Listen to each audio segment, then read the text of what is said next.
जय हिंद साथियों, अनूप क्लासेज में आप सबका स्वागत है। तो देखिए मेरे भाई, आज मेंसुरेशन के क्वेश्चन हम लोग करेंगे जो कि प्रतियोगी परीक्षाओं के लिए बहुत इंपॉर्टेंट है और यहां से क्वेश्चन एकदम देखने के लिए मिलते हैं। तो चलिए मेरे भाई, हम क्वेश्चन नंबर पहला स्टार्ट करते हैं। देखिए कह रहा है कि दो बेलनों की आधार की त्रिज्याएं 2:3 के अनुपात में है और उनकी ऊंचाइयों का अनुपात 5:3 है। उनके आयतनों का अनुपात क्या होगा। एक चीज और मेरे भाई देखिएगा, जो जिन जिन को ना ये क्वेश्चन आ रहा होगा वो पहले इन क्वेश्चनों को अपने मन से सॉल्व करेंगे, अपने मन से सॉल्व करके अपना ऑप्शन चूज करेंगे। जब नहीं आएगा तो उसके बाद चालू करके देखेंगे। ये अपने आप को ना, ये अपनी क्षमताओं को भी पहचान सकते हैं। 5 गो 10 गो जो भी क्वेश्चन होगा आप देख सकते हैं कि हमको कितना क्वेश्चन आ रहा है अपने मन से, ये भी हो सकता है। चलिए तो देखिए, कह रहा है कि बेलनों के आधार की त्रिज्या 2:3 के अनुपात में है और उनकी ऊंचाइयों का अनुपात 5:3 है, तो उनके आयतनों का अनुपात क्या होगा। इसमें तो ये चीज है, मेंसुरेशन तो बहुत आसान है, बशर्ते ना आप इनके अगर फार्मूले याद किए हैं। अगर फार्मूले याद है तो आप कर पाएंगे। जैसे शंकु है, बेलन है, गोला है, वृत्त है, घन है, घनाभ है, इस सब का अगर फार्मूला याद है तो आप तुरंत ऐसे क्वेश्चनों को आप बना पाएंगे। जैसे देखिए बेलन है ना मेरे भाई, कह रहा कि 2 गो बेलन है, उनकी त्रिज्याओं का अनुपात। ये मेरे भाई मान लीजिए कि पहला बेलन की त्रिज्या और दूसरे बेलन की त्रिज्या, ठीक ना, इनका अनुपात 2:3 है, हो गया। और उनकी ऊंचाइयों का अनुपात h1 संबंध h2, इनकी ऊंचाइयों का अनुपात 5:3 है, हो गया, ठीक ना। अब तो कह रहा है कि इसके आयतनों का अनुपात। तो पहला का आयतन बेलन का आयतन क्या होता है, pi r square h, pi r square h, तो R1 H1 ना, इसके अनुपात आपन में पाई R2 स्क्वायर H2 ये ना होगा मेरे भाई। देखिए पाई से पाई तो कैंसिल, बस यही तो है। R1 स्क्वायर, R1 मतलब ये 2, तो 2 का कितना हो जाएगा 4 गुणे H का मान मेरे भाई कितना होगा 5, अब बटा में R2 का मान कितना होगा, R2 का 9, तो 9 हो जाएगा, और गुणे H2 का मान कितना है 3 है, तो 3 हो जाएगा, ठीक ना। तो देखिए 5 के 20, अपन में कितना 27, यानी 20 संबंध कितना हो जाएगा मेरे भाई 27। देख लीजिए ऑप्शन 20 संबंध 27 वाला आपका आंसर होगा। देखिए कितना आसान है, फार्मूले बस याद है तो ऐसे क्वेश्चनों को आप बहुत तेजी से हल करेंगे। इसमें क्या करना था, देखिए बेलन है तो बेलन का, देखिए बेलन का हम लिख दे रहे हैं, बेलन का आयतन, बेलन का आयतन अगर नहीं याद है तो कहीं लिख लीजिए। बेलन का आयतन पाई आर स्क्वायर एच होता है और आयतन है ना मेरे भाई तो घन सेंटीमीटर या घन इकाई में लिख देंगे, घन इकाई सेंटीमीटर, सेंटीमीटर क्यूब, मीटर है तो मीटर क्यूब। चलिए बेलन का 500 पृष्ठ या वक्र पृष्ठ क्षेत्रफल, वक्र पृष्ठीय क्षेत्रफल ये होता है पाई, ये होता है 2 पाई आर एच वर्ग इकाई, ठीक ना, वर्ग इकाई होता है। बेलन का संपूर्ण पृष्ठ का क्षेत्रफल, बेलन का संपूर्ण पृष्ठीय क्षेत्रफल ये क्या होता है मेरे भाई, इसमें वक्र पृष्ठ भी जुड़ता है। तो 2 pi r h plus pi r square, pi r square 2 गो वृत्त है तो 2 वृत्त का आधार का क्षेत्रफल यानी 2 पाई आर स्क्वायर, कामा ले लेंगे 2 पाई आर, तो कोष्टक में h प्लस आर हो जाएगा। क्षेत्रफल हमेशा ना वर्ग इकाई में आएगा और आयतन हमेशा घन इकाई में आता है मेरे भाई। देखिए ना, बस तीनों तो सूत्र है बेलन का, बेलन से संबंधित 3 गो सूत्र, पाई आर स्क्वायर एच आयतन, वक्र पृष्ठ 2 पाई आर एच और संपूर्ण पृष्ठ 2 पाई आर, कोष्टक में h प्लस आर। इतना समय लगा इसको हल करने में। तो चलिए अगला क्वेश्चन देखते हैं। अब चलिए मेरे भाई इस क्वेश्चन को देखते हैं। कह रहा है कि धातु की 3 ठोस गेंदें जिनकी त्रिज्याएं 3 सेंटीमीटर, 4 सेंटीमीटर और 5 सेंटीमीटर है को पिघलाकर एक अन्य ठोस गेंद बनाई जाती है। तो कह रहा है कि इस नई गेंद की त्रिज्या होगी, गेंद वही गोला कह रहा है, ठीक है मेरे भाई, गोला। अब यहां से समझिएगा, अब ये गोले की बात है, गेंद बने गोला, गोला का आयतन अगर आपको याद है तो कर पाएंगे। देखिए हम लिख रहे हैं, देखिए गेंद ये गोला का आयतन, गोला का आयतन बराबर ये होता है मेरे भाई 4/3 पाई आर का क्यूब, घन इकाई में क्या होगा, घन इकाई, आयतन हमेशा घन इकाई में होगा। गोला का वक्र पृष्ठ, गोला का वक्र पृष्ठीय क्षेत्रफल, वक्र पृष्ठ तथा संपूर्ण पृष्ठ क्षेत्रफल, संपूर्ण पृष्ठीय क्षेत्रफल दोनों ना आपस में बराबर होता है। ये होता है 4 पाई आर स्क्वायर वर्ग इकाई में, क्या किसमें वर्ग इकाई। अगर ये याद है। पर अब चलिए हम क्वेश्चन को कर रहे हैं। कह रहे धातु की 3 ठोस गेंदें, धातु की 3 ठोस गेंदें हैं, 1 2 3, ठीक ना मेरे भाई। देखिए ये उससे थोड़ा सा, ये थोड़ा सा बड़ा है और ये थोड़ा सा, उससे कोई मतलब नहीं है, हो गया 3 गो है जिनकी त्रिज्याएं दे दी। इसकी त्रिज्या 3 है मेरे भाई, इसकी त्रिज्या 4 है और इसकी त्रिज्या 5 है, दे दी 3 4 5 है, 4 है 5। पिघला करके एक बड़ा गोला, एक बड़ा गेंद बनाएंगे, इसको पिघला करके बना दिएगा मेरे भाई। तो कह रहा है ना कि इस जो बड़ा गेंद है इसकी त्रिज्या नहीं पता है, मान लीजिए इसकी त्रिज्या क्या है, r है, यही में कह रहा है। और एक चीज और याद रखिएगा, और किसी चीज को पिघला करके, जैसे मान लीजिए यह मार्कर है, इसको पिघला करके 3 छोटे छोटे मार्कर बनाए जाते हैं तो इनके आपस में आयतन बराबर होते हैं। उसी प्रकार ये तीनों जो गोली है छोटी छोटी, ये गेंद है, इन गेंदों को पिघला करके एक बड़ा सा गेंद बनाया गया है, इसलिए इसका आयतन बराबर इसका आयतन है। आप जिससे न किसी वस्तु को अगर बनाएंगे तो उनके आयतन आपस में बराबर होगा, ये याद रखिएगा। मान लीजिए इसकी त्रिज्या क्या है, r है, कैपिटल R है, तो इस बड़े वाले गोले का आयतन बराबर इन छोटे छोटे गोलों के आयतनों का योग के बराबर होगा, यही ना। तो चलिए मान लीजिए इसका अर्थ, इसका आयतन निकालेंगे 4/3 पाई r का क्यूब बराबर, इसका निकालेंगे मेरे भाई तो 4/3 पाई r का क्यूब, तो कितना हो जाएगा, 27 हो जाएगा ना, बोलो 27, डायरेक्ट लिख दे रहा है, प्लस 4/3 पाई, ये 4 का कितना हो जाएगा मेरे भाई 64, प्लस 4/3 पाई, इसका कितना हो जाएगा 125, दिक्कत। अब चलिए 4/3 पाई r का क्यूब, इसमें कामा ले लीजिए 4/3, 4/3 पाई कामा ले लेंगे तो 27 प्लस 64 प्लस इसको लिखिए 125 हो गया। देखिए इससे पूरा ये वाला क्या होगा, कैंसिल हो गया। अब r का क्यू यहां लिख दे रहे हैं मेरे भाई, यहां लिख दे रहे हैं, देखिए नहीं दिखाई दे रहा, तो r का क्यू इक्वल टू कितना हो जाए, इसको जोड़िए तो जोड़ देंगे, देखिए 5 4 9 9 7 9 7 16 के 6, एक बचा और 2 2 6 2 8 8 2 10 10 1 11, अब 216, तो r बराबर कितना हो जाएगा मेरे भाई 216, किसका घनमूल है, तो 6 का है, यानी ये 6 सेंटीमीटर, यानी बड़े जो गोला होगा, अरे जो गेंद होगी उसकी त्रिज्या क्या होगी 6 सेंटीमीटर, देख लीजिए 6 सेंटीमीटर, ये वाला ऑप्शन होगा, ये निकाल पाएंगे ना, ये घनमूल है, ठीक ना, इसका निकालेंगे तो 6 हो जाएगा। चलिए तो आंसर ये ऑप्शन नंबर सी होगा। तो चलिए अगला क्वेश्चन देखते हैं। क्वेश्चन, 2 अर्धगोले का आयतन का अनुपात 8 संबंध 27 है, इनकी त्रिज्याओं का अनुपात है। देखिए अर्धगोला दिया, अर्धगोला का आयतन होता है 2/3 पाई r का क्यूब, स्मॉल r चाहे कैपिटल कोनो मतलब नहीं, इतना लिख लीजिए, ये अर्धगोले का आयतन है। तो कह रहा 2 अर्धगोले का आयतनों का अनुपात ये दे दिया, तो मान लीजिए कि पहले गोले का आयतन v1 है, ठीक है, दूसरे गोले का आयतन v2 है, तो v1 अपन में v2 इक्वल टू ये दे दिया 8 संबंध 27, ऐसे कर लेंगे। v1 का मान यानी 2/3 पाई r का क्यूब अपान में किसका किसका अनुपात कर रहा है, त्रिज्याओं का अनुपात, इसको r1 मान लेंगे, 2/3 पाई r2 का क्यूब, इतना हो गया, अब बराबर ये दे दिया 8/27, ठीक। अब कटा दीजिए, इससे ये पूरा कैंसिल, अब का बचा है r1 अपन में r2 का ये होल क्यूब हो जाएगा, लिख देंगे क्योंकि ये 3 है, ये 3 है तो होल क्यूब बराबर 8/27 मेरे भाई। तो बताइए ये क्यू है ना, जिसका घनमूल निकाल दीजिए, r1 अपन में r2 इक्वल टू कितना हो जाएगा, ये किसका है 2 का है, तो 2 और इसका ये 3 का है, तो 2 संबंध है 3, देख लीजिए ऑप्शन कौन सा होगा, ऑप्शन नंबर ए सही है।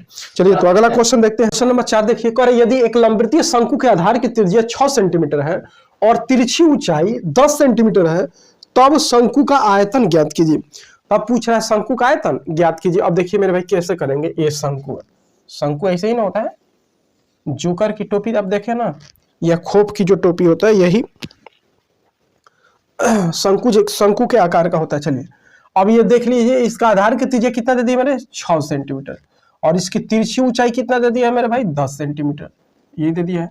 अब इसको निकालना पड़ेगा ना, क्योंकि शंकु का आयतन क्या होता है 1/3 पाई r स्क्वायर h होता है, h इसमें है शामिल है, इसलिए मेरे भाई अब हम पहले h को ज्ञात करेंगे। कैसे, तो देखिए तिरछी ऊंचाई l बराबर ये होता है r square plus h square होता है, ये वाला होता है मेरे भाई, ये सूत्र होता है। तो l का मान कितना है 10 है, बराबर मेरे भाई अंडर रूट, अभी ऐसे कर दीजिए ना, l स्क्वायर बराबर r square plus h square हो जाएगा मेरे भाई। तो आर मैंने 100 हो जाएगा बराबर आर का मान 36 और प्लस एच स्क्वायर। तो एच स्क्वायर बराबर ये 100 में से 36 को घटा दिए कितना हो जाएगा 64। तो एच बराबर कितना हो जाएगा मेरे भाई 8 सेंटीमीटर। एच का मान आ गया 8 सेंटीमीटर। ठीक, अब क्या पूछा है शंकु का आयतन। मेरे भाई तो शंकु का आयतन निकाल लीजिए। तो शंकु का आयतन का सूत्र होता है 1/3 पाई आर स्क्वायर एच। तो 1/3 पाई रहने दीजिए क्योंकि पाई के रूप में दिया आंसर, और आर मतलब 6 गुणे 6 और एच मतलब मेरे भाई कितना 8। कटा दीजिए 3 दूनी के 6, 6 दूनी के 12, 12 8 96 पाई। और आयतन है ना तो सेंटीमीटर क्यूब होगा। आयतन हमेशा ना घन इकाई में होगा, तो 96 पाई हो जाएगा। कौन सा ऑप्शन है? तो ऑप्शन देख लीजिए, ये वाला ऑप्शन सही होगा। समझ में आ रहा है मेरे भाई? देखिए अगर यही तो कह रहे हैं, देखिए अगर मेंसुरेशन में ना मेंसुरेशनों को सवालों को जब हल करेंगे तो बहुत आसानी होगी। जब आपको फार्मूले अगर याद है, फार्मूले याद है तो बहुत तेजी से हल करेंगे। अब देखिए शंकु का आयतन, चलिए हम लिख दे रहे हैं। शंकु का आयतन होता है 1/3 पाई, 1/3 पाई आर स्क्वायर इंटू एच। ठीक, वक्र पृष्ठ पाई आर एल होगा और संपूर्ण पृष्ठ होता है pi r l plus pi r square. तब पाई आर कामा लेते हैं तो एल प्लस का होता है मेरे भाई आर हो जाता है। देख लीजिए शंकु का आयतन 1/3 पाई आर स्क्वायर, शंकु का वक्र पृष्ठ या पार्श्व पृष्ठ क्षेत्रफल पाई आर एल, और शंकु का संपूर्ण पृष्ठ क्षेत्रफल पाई आर कोष्टक में एल प्लस आर होता है। समझ में आया? तो चलिए अगला क्वेश्चन देखते हैं, जो कि वो भी क्वेश्चन बहुत महत्वपूर्ण है। इस क्वेश्चन को हल कीजिए। करें कि एक आयताकार जलकुंड का आयतन 960 मीटर क्यूब है। यदि उसकी लंबाई, चौड़ाई और गहराई 6:5:4 का अनुपात हो तो आयताकार जलकुंड की लंबाई ज्ञात कीजिए। अरे मेरे भाई इसमें क्या करना है? कुछ नहीं मेरे भाई, ये दिया है ना, ये भुजाओं का अनुपात दे दिए, लंबाई, चौड़ाई और गहराई। देखिए लंबाई, चौड़ाई और गहराई का अनुपात 6x, 5x, 4x, और इसी का आयतन दिया है 960। तो क्या करेंगे? गुणा करते हैं तो 6x गुणे 5x गुणे 4x बराबर कितना हो 960। तो मेरे भाई x का q इक्वल टू 960 बटा में कितना हो जाएगा 6 गुणे 5 गुणे 4। बोलिए कोनो दिक्कत? चलिए कटा दीजिए। 6 एकम में 6 3 बचल ना, 6 6 का 36 0, 6 चौके 16 हो गया मेरे भाई, और 4 5 5 8 40। x का q बराबर कितना हो गया 8। तो x का घनमूल कितना, अरे कितना हो जाएगा 2 हो जाएगा। 8 किसका घनमूल है? तो 2 का। अब x का मान 2 आ गया, तो लंबाई पूछा है ना, तो जलकुंड की लंबाई, जलकुंड की लंबाई मेरे भाई कितना है? कितना है लंबाई है 6x। तो कितना हो जाएगा 6 गुणे 2 बराबर 6 दूनी के 12 मीटर।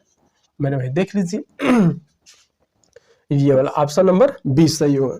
समझ में आया है? तो इन ऐसे सवालों को इसी प्रकार हल करेंगे। चलिए तो अगला क्वेश्चन, इस क्वेश्चन को देखते हैं। कह रहा है कि 2 सेंटीमीटर त्रिज्या की कितनी गोलियां 44 सेंटीमीटर भुजा के एक कांच के घन से बनाई जा सकती है। देखिए मेरे भाई 44 सेंटीमीटर की ना एक वो ना घन है, और उस घन में कितनी ना 2-2 सेंटीमीटर त्रिज्या की गोली बनाई जा सकती है। यानी देखिए मान ये पूछ रहा है कि मान लीजिए ये घन है, और इस घन में ना, ये घन की भुजा 44 है, तो इस घन में कितने 2-2 सेंटीमीटर की गोलियां बनाई जा सकती है। तो मान लीजिए कि माना कि n गोलियां बनाई जा सकती है, माना कि n गोलियां बनाई जा सकती है, ठीक है ना मेरे भाई? मान लीजिए तो एगो गोली का ये यही ना कह रहा है कि 2 सेंटीमीटर त्रिज्या की कितनी गोलियां इतना भुजा के कांच के घन से बनाई जा सकती है। तो माने इसमें कितना 2-2 सेंटीमीटर की गोलियां होंगी। तो मान लीजिए इसका आयतन एगो गोली का होगा आयतन 4/3 पाई आर का क्यू। ठीक है ना मेरे भाई? तो आर का क्यू मतलब क्या होगा, यानी 2 का क्यू माने 8 इक्वल टू, या ऐसे लिख देते हैं गुणे 2 गुणे 2 गुणे 2 मेरे भाई, ठीक ना, बराबर, और कितना है 2-2 सेंटीमीटर कितने, चलिए ठीक है बराबर। अब ये हो जाएगा 44 सेंटीमीटर भुजा का। तो 44 इसका आयतन 44 गुणे 44 गुणे 44, घन का आयतन 44 गुणे 44 गुणे 44। अब मेरे भाई यहां से निकाल लेंगे तो क्या पूछा है, कह रहा कितना घन, कितनी गोलियां, तो मान लीजिए n गोलियां, तो n बराबर इतना, तो n का मान निकालेंगे तो 44 गुणे मेरे भाई 44, अब बटा में ये हो जाएगा 4/3, तो 3 ऊपर चला जाएगा, 22/7 तो 7 ऊपर चला जाएगा, ठीक है ना। 22/7, 4/3 ऊपर चला गया, 22/7, ठीक है। अब गुणे कितना बचा, 2 ठीक। अब चलिए कटाते हैं। देखिए हाई कितनी बार में कट जाएगा, 2 बार में कैंसिल हो गया। आएगो ई 2 से 2 कैंसिल हुआ, ठीक है, देखते रहिएगा। हाई दूनी के 4 है, 11 बार में कैंसिल हुआ, ठीक है, ये 11 बार में कैंसिल हुआ। तो एन बराबर कितना, 121 गुणे 70 के 21 मेरे भाई। तो एन का मान निकाल लीजिए, यहाँ से गुणा कर लेंगे। चलिए तो एन बराबर 121 में 21 से गुणा कर दिए 1। देखिए लास्ट में ना इकाई के अंक से देख लीजिए 1 है ना, यही आपका आंसर होगा।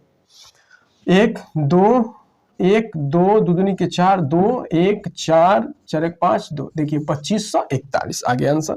यानी इसमें ना 2541 छोटे छोटे 2 सेंटीमीटर त्रिज्या वाली गोलियां बनाई जा सकती है। समझ में आ रहा है कि नहीं भाई, कमेंट बॉक्स में एकदम जरूर लिखिएगा। और एक चीज और मेरे भाई, देखिए आप लोग वीडियो को पूरा नहीं देखते, पूरा देखेंगे तभी आपके लिए फायदा होगा। आप सोचेंगे कि हम कम समय में देख करके आप सोचेंगे कि हम बहुत ज्यादा जान जाए, यह असंभव है। इसलिए मेरे भाई हम कितना ही क्वेश्चन कराते हैं यार, 10 से नीचे क्वेश्चन कराते हैं, 20 से 25 मिनट लगता है टाइम, ठीक ना। उतना में आप देख लीजिए, 20 मिनट, अरे 1.5 पर करके 1 पर करके देख लीजिए। अगर आता है तो ठीक है, नहीं आता है तो आप सीख लीजिए, हम तो सिखा ही रहे हैं। देखिए कि कैसे इसको हल किए, यहाँ लिख देंगे कितना, 2541, यानी इतनी गोलियां बनाई जा सकती है। ऑप्शन नंबर डी सही होगा। चलिए तो अगला क्वेश्चन देखते हैं। क्वेश्चन को देखिए, कह रहा है एक गोले और एक बेलन के आयतन तथा उनकी त्रिज्याएं समान है। यानी गोले के आयतन, देखिए गोले का आयतन बराबर बेलन का आयतन, बेलन का आयतन ये आपस में क्या है, बराबर है, और इनकी त्रिज्याएं भी बराबर है। तो गोले का आयतन 4/3 पाई आर का क्यू और बराबर बेलन का आयतन पाई आर स्क्वायर एच, यही ना मेरे भाई। चलिए कटाइए, पाई से पाई कैंसिल हुआ, एक बार से कैंसिल हुआ, तो क्या बचा है, देखिए एच बराबर 4/3 और आर बचा, ये बच गया ना मेरे भाई। चलिए तो पूछा क्या है, कहा कि बेलन के वक्र पृष्ठ का क्षेत्रफल, तब बेलन का वक्र पृष्ठ का क्षेत्रफल 2 पाई आर एच बटा में गोले का वक्र पृष्ठ का क्षेत्रफल 4 पाई आर स्क्वायर, ये होता है। चलिए पाई से पाई ये कैंसिल, ठीक ना, पाई से पाई कैंसिल, 4 पाई कर बेलन के वक्र पृष्ठ का क्षेत्रफल 2 पाई आर, तो गोले के वक्र पृष्ठ क्षेत्रफल का अनुपात। चलिए ठीक है, कोई दिक्कत नहीं है। आर से वो ये कैंसिल और 2 एकम में 2 यहां से, तो कितना होगा, 1/2 मेरे भाई इंटू एच आपन में आर, यही ना बचा है, देख लीजिए यही बचा है। चलिए अब आगे चलिए, एच का मान रखना है मेरे भाई, अब रख दीजिए, एच का मान भाई रख देते हैं, तो 1/2 गुणे कितना हो जाएगा, डायरेक्ट कर दो ना, एच बटा में कितना 2r बराबर, एच का मान रख दीजिए 4/3 रख दिए, 3 इंटू आर, 4/3 आर, यानी इंटू आर हो जाएगा मेरे भाई, ऊपर कर दो, ठीक। आप पूरा का बटा में कितना 2r, तो ये इसमें चला जाएगा, ठीक है ना, तो कितना हो जाएगा 4r बटा में 3 गुणे 2r, आर से आर कैंसिल, 2 दूनी के 4, तक कितना हो जाएगा मेरे 2/3, अर्थात यहाँ लिख देंगे 2 संबंध है 3 का अनुपात होगा। देख लीजिए कौन सा ऑप्शन सही होगा, ऑप्शन नंबर बी सही है। समझ में आया है मेरे भाई, देख लीजिए यहाँ एच का मान यहाँ पे रख करके कैलकुलेशन कर दीजिएगा, देखिए कितना आसान है। चलिए तो अगला क्वेश्चन देखते हैं। चलिए मेरे भाई इस क्वेश्चन को देखिए, कह रहा है कि एक घन की भुजा 6 सेंटीमीटर है, इसका कुल पृष्ठीय क्षेत्रफल ज्ञात कीजिए। कह रहा है घन की भुजा 6 सेंटीमीटर, कुल पृष्ठीय क्षेत्रफल, देखिए घन से हम कुल बता दे रहे हैं, घन देखिएगा ध्यान से, घन का आयतन, घन का आयतन बराबर होता है भुजा का क्यू, साइड का क्यू, घन इकाई में घन का पार्श्व पृष्ठ क्षेत्रफल या वक्र पृष्ठीय क्षेत्रफल, वक्र पृष्ठीय क्षेत्रफल घन का, ये हो जाएगा 4a²। घन का संपूर्ण पृष्ठीय क्षेत्रफल, घन का कुल या संपूर्ण पृष्ठीय क्षेत्रफल कितना हो जाएगा मेरे भाई 6a²। घन का विकर्ण, घन का विकर्ण, कौड़ी में 3a हो जाएगा, यही तो है 4 चीज, याद कर लीजिए, क्वेश्चन हल हो जाएगा। देखिए कह रहा है कि एक घन की भुजा 6 से जिसका कुल पृष्ठीय क्षेत्रफल, तो यही ना कह रहा है कुल पृष्ठीय क्षेत्रफल, कुल पृष्ठीय क्षेत्रफल क्या होता है मेरे भाई 6a²। तो 6 गुणे a² में 6 गुणे 6, 6 का क्यों कितना होता है याद है ना 216 सेंटीमीटर क्या हो जाएगा मेरे क्षेत्रफल है, तो स्क्वायर 216 सेंटीमीटर स्क्वायर। देखिए ऑप्शन नंबर डी सही है। तो चलिए मेरे भाई ये लास्ट क्वेश्चन है आज के लिए। तो आप समझ पाए हैं कि नहीं, इन सारे क्वेश्चनों को आप कमेंट बॉक्स में एकदम जरूर लिखिएगा। और आपको वीडियो अच्छा लगता है तो आप कमेंट बॉक्स में जरूर बताइए, उसमें लिखिए। नहीं लिखेंगे तो हमको पता ही नहीं चलता है कि आपको क्या ये वीडियो पसंद आई कि नहीं। तो देखिए मेरे भाई कोई भी दिक्कत होता है आप कमेंट बॉक्स में लिखिए, हम कमेंट को डेली पढ़ते हैं। तो अगर अच्छा लगता है तो इस वीडियो को ज़्यादा से ज़्यादा शेयर कीजिए, लाइक कीजिए, सब्सक्राइब कीजिए और कमेंट बॉक्स में जरूर लिखिए जो भी कुछ हो। फिर हम लोग कल मिलेंगे फिर एक नए वीडियो के साथ। तो आज के लिए बस इतना ही। जय हिंद।